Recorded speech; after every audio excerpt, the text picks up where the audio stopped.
Hello everyone, I welcome you all to science 101 PG channel. Okay, आज के इस lesson में हम देखेंगे कि हमारी जो एंटीबायोटिक्स हैं वो क्या मतलब कौन कौन सी तरह की एंटीबायोटिक्स हमारे पास होती हैं और क्या उनका एक्शन है या क्या उनका टारगेट है। तो इसे शुरू करने से पहले थोड़ा एंटीबायोटिक्स के बारे में जान लेते हैं। तो हमारे पास कोई एक माइक्रो ऑर्गेनिज्म होता है।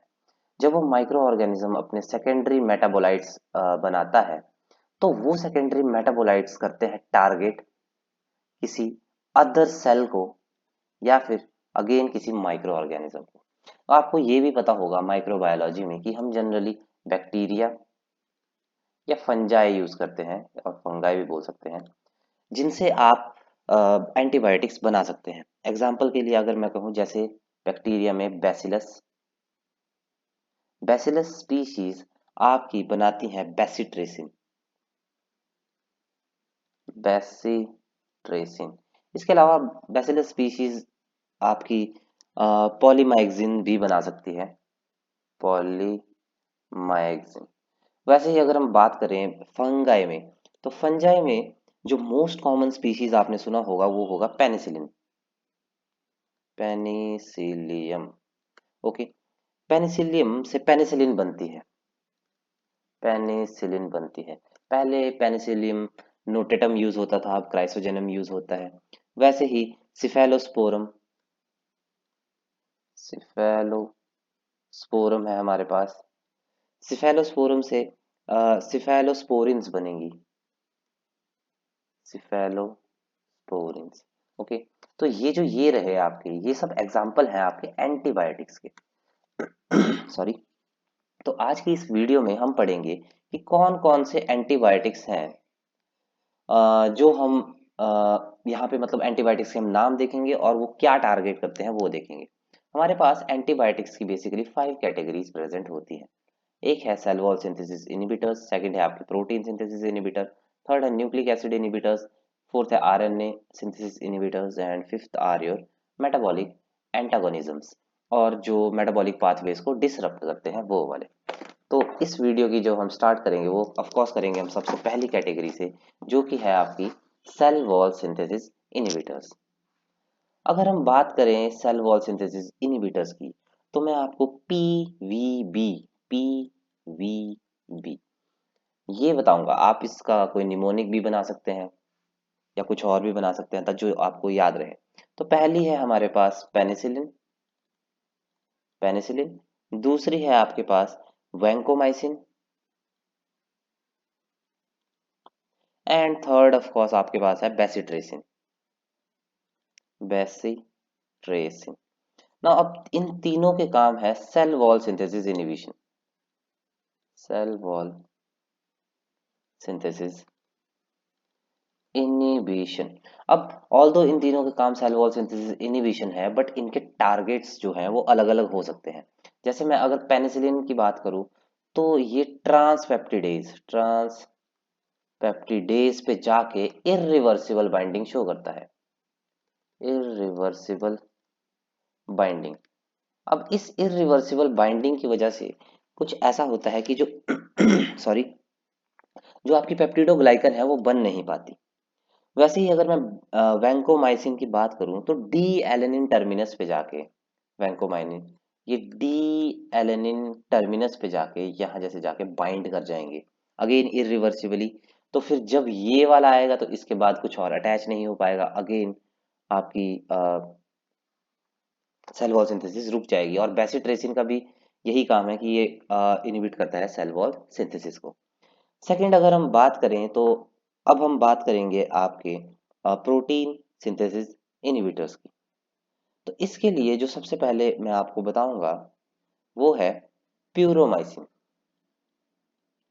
प्यूरोमाइसिन। और प्यूरोमाइसिन के साथ साथ टेट्रासाइक्लिन टेट्रासाइक्लिन। तो हमारे पीटी वाले सर प्रोटीन बनने नहीं देते। ओके, तो बेसिकली ये क्या करते हैं, ए साइट जो ए साइट होती है राइबोसोम की, आपको पता है ई पी और ए साइट होती है आपके राइबोसोम में। तो ये ए साइट पे जाके बाइंड करते हैं, उसको ब्लॉक कर देते हैं और इसी से वो करते हैं प्रोटीन सिंथेसिस की इनिबिशन। इसके बाद KNG, which means K is for kanamycin, kanamycin. N is for neomycin, neomycin, KNG, and G is for gentamicin, gentamicin. अब इनका टारगेट होता है आपके 16S rRNAs, जो कि ऑफ कोर्स राइबोसोम्स पे ही जाके मिलेंगे, राइट। इसके बाद आपकी है streptomycin, sorry, streptomycin. Now streptomycin का जो टारगेट है वो है 30S, 30S। अगर आप इनको इसी सीक्वेंस में याद करेंगे तो सही रहेगा, क्योंकि 16 का डबल ऑलमोस्ट 30 होता है, तो मैंने कुछ वैसे करके ये याद रखा है। क्योंकि ये ज्यादा हो गया तो इसको थोड़ा कम भी करना पड़ता है, तो थायोस्ट्रेप्टोन, थायोस्ट्रेप्टोन, ओके। अब थायोस्ट्रेप्टोन 23S rRNAs पे जाके बाइंड करेगी, ओके। तो ये चार कैटेगरीज थी इंपॉर्टेंट, जो आपकी मतलब प्रोटीन सिंथेसिस को इनहिबिट करेगी।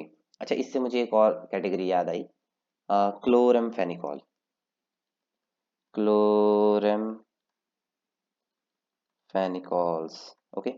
तो क्लोरेमफेनिकॉल्स जो है वो पेप्टिडाइल ट्रांसफरेज, पेप्टिडाइल ट्रांसफरेज पे जाके बाइंड करेंगी, जिसकी वजह से क्या होगा कि वो अगेन आपकी प्रोटीन सिंथेसिस को इनहिबिट करेगी। अब हम चलते हैं हमारी थर्ड कैटेगरी पे, जो है nucleic acid synthesis inhibitors, okay. सबसे पहले और जो सबसे मतलब कॉमनली यूज्ड एग्जांपल है वो है आपका माइटोमाइसिन सी, माइटोमाइसिन सी। और ये जो माइटोमाइसिन सी है, ये cross linking of DNA, cross links of DNA को टारगेट करता है, क्रॉस लिंक्स ऑफ डीएनए को टारगेट करेगा, ओके। देन इसके बाद हम बात करेंगे सिप्रोफ्लोक्सिन, सिप्रोफ्लो XACIN, सिप्रोफ्लोक्सिन। ये इनहिबिट करता है बैक्टीरियल डीएनए गायरेज को,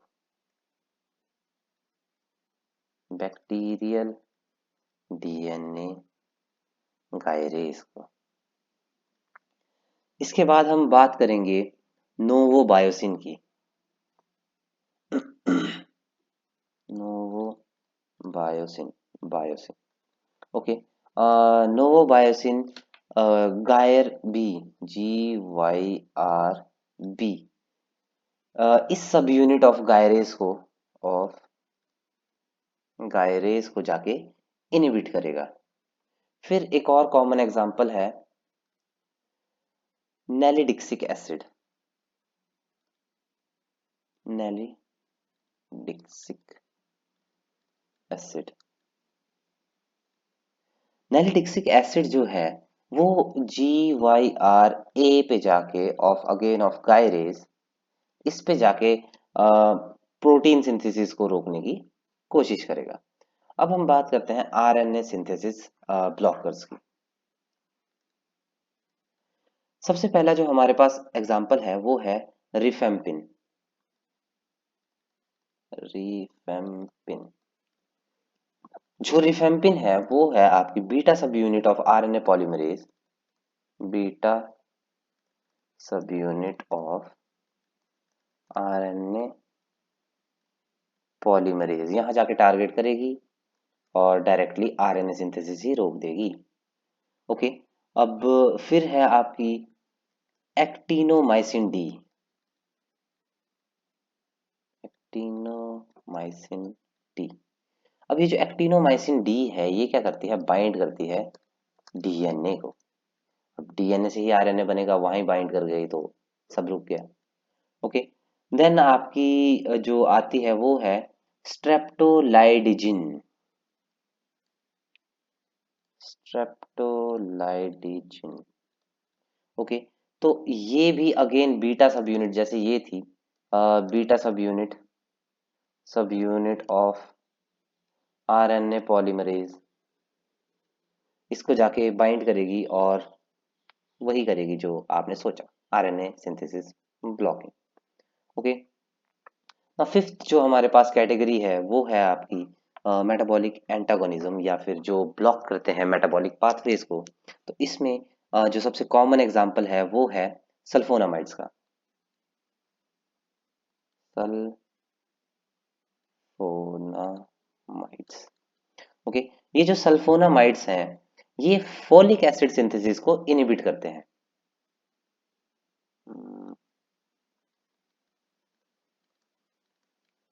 inhibit the folic acid synthesis. Okay, तो इससे ये मेटाबॉलिक पाथवे भी डिसरप्ट हो जाएगा। देन वी हैव डेप्सोन,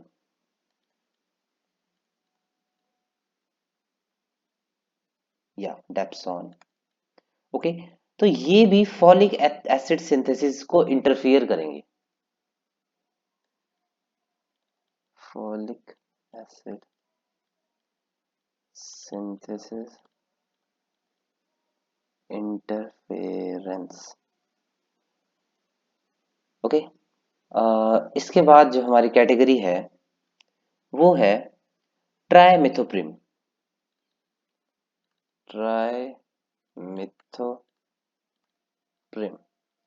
ये जो ट्राइमिथोप्रिम्स है ये टेट्राहाइड्रोफोलेट सिंथेसिस को ब्लॉक करते हैं, टेट्राहाइड्रोफोलेट सिंथेसिस को ब्लॉक करते हैं।